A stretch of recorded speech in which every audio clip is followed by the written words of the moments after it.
Yo, what's up mga kagrasa? So nandito tayo sa ating area ngayon. Meron tayong ibabahagi sa inyo.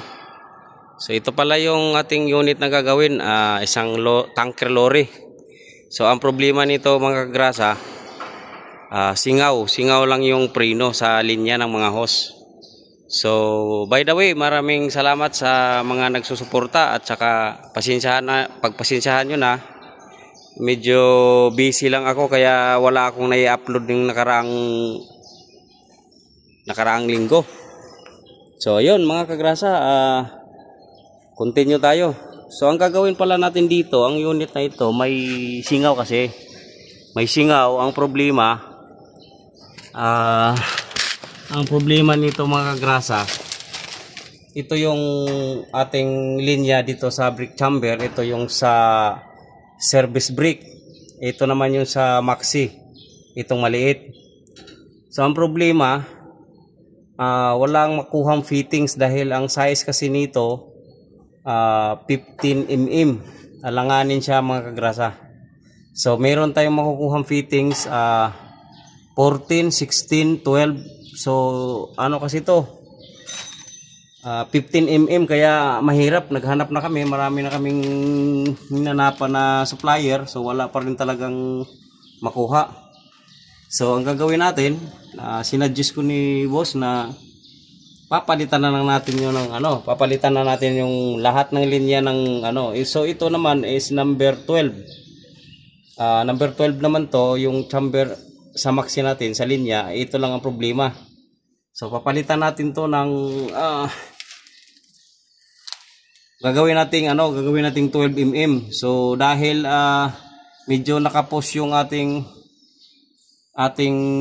supply, so ang ginawa na lang is gagamitan nating 10 mm. So mga kagrasa, ipapakita ko sa inyo ngayon kung paano ba i-convert, o tsaka ipapakita ko sa inyo ngayon kung saan nyo hahanapin yung mga dapat palitan. So ito mga kagrasa, nandito tayo sa ilalim. So ayan. So itong air relay valve na ito yun sa sa maxi.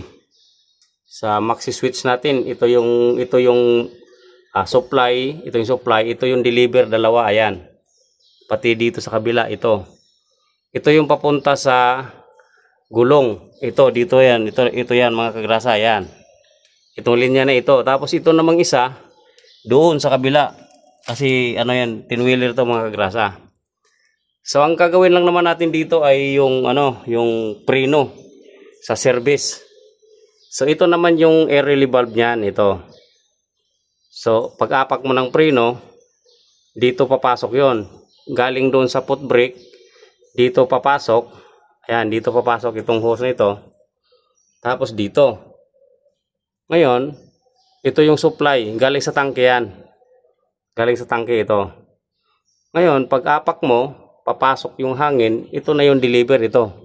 So ito, nakatanggal na ito mga kagrasa. Ito, deliver na yan, pati dito sa deliver. Papunta naman to sa likod na gulong. O yung isa naman dito sa may harap, ayan. So mamaya, ipapakita ko sa inyo kung ano yung dapat nyong gawin para kung sakaling nagkaroon kayo ng problema,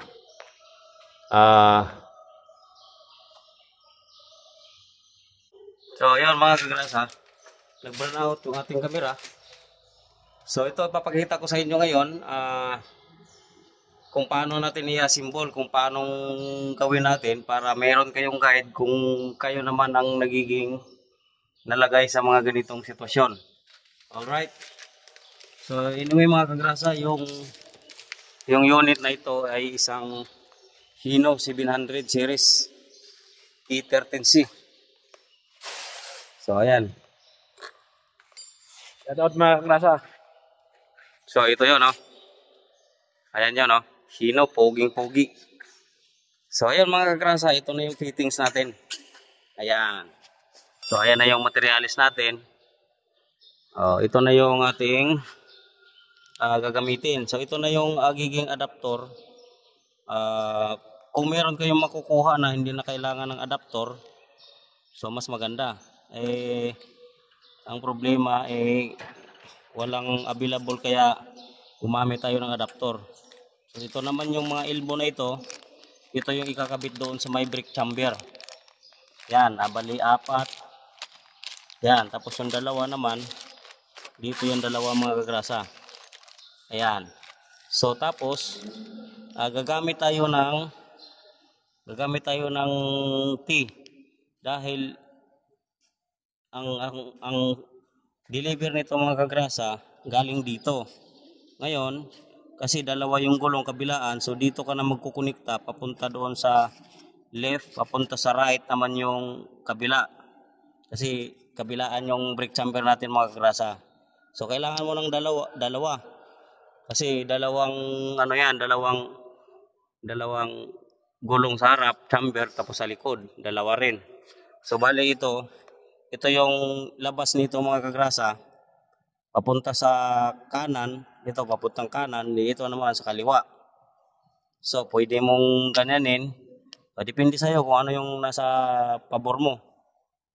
So ayan, bubuhin ko muna to mga kagrasa.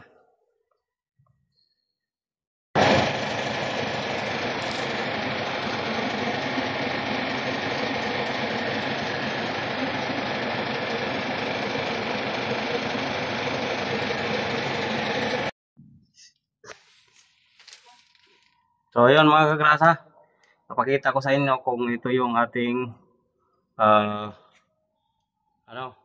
dito lalabas yung hangin yan. Yan. Ito. Okay, apak! Apak! So ito yung ating lilinyahan mga kagrasa. So tapos, ito na yung ating mga fittings. Ayan. Ito yung elbow para sa brake chamber. So ito naman yung fittings natin sa T. So tapos ito naman yung ikakabit natin doon sa may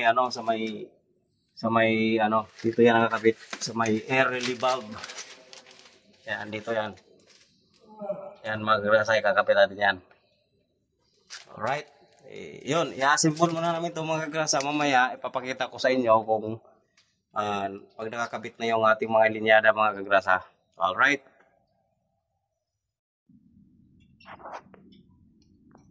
So yun mga kagrasa, nakapwesto na yung ating linya. So yun, ito na yung ating ito na yung linya ng ating hose. Ayan, ito. So kung makikita nyo, ayan, ito na yung connection natin. So ayun, ito, nakikita mo mamaya, iayos natin to nagpwesto. Ito yung bandang kanan na gulong, bandang likod. So ito, papunta naman dito sa kabila, doon sa bandang kaliwa. So ito na yung mga linya mga kagrasa, yung bago doon, ayun. Tapos ito naman yung isa, ito naman. So dito naman siya pupunta. Ayan. Yan, ito yung ating fittings. So ayun, dito, ayan, ganyan lang yung connection yan. Ayan. Iayos na lang natin pagka pwesto mamaya, itatali natin. So hindi ko muna tinali para makita nyo, masundan nyo kung paano ko siya inasimbol. So hindi ko na binidyo kung paano ko kinabit yan. Madali lang naman yung mga kagrasa. So dito sa kabila, ayan nakakabit na rin. So yun, mamaya ng konti, testing na natin to. So ayun si Kung Kois Mix Vlog Anong balita dyan? Nakikabit na? Oo, kailang. Natulog na. City. Ay, kontra. So ayun mga kagrasa, kinakabit na ni Kung Kois Mix Vlog. Wala rito So ayun mga kagrasa, natapos na natin yung ating project ngayon. So ito i-testing na natin kung okay na yung ating preno. Alright.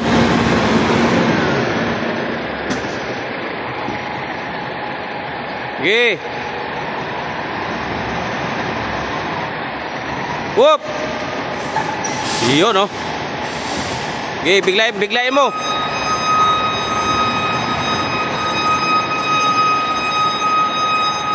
Whoop. Abante. Biglayin mo preno.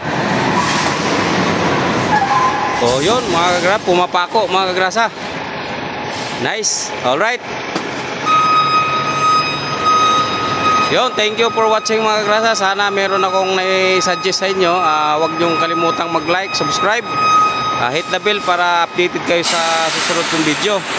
Kay Alvin Aurea, Orlando Musgida Jr., salamat sa suporta. Kay Dance TV 30, akong Kois Mix Vlog, WGL Official, maraming salamat. Dance TV 30.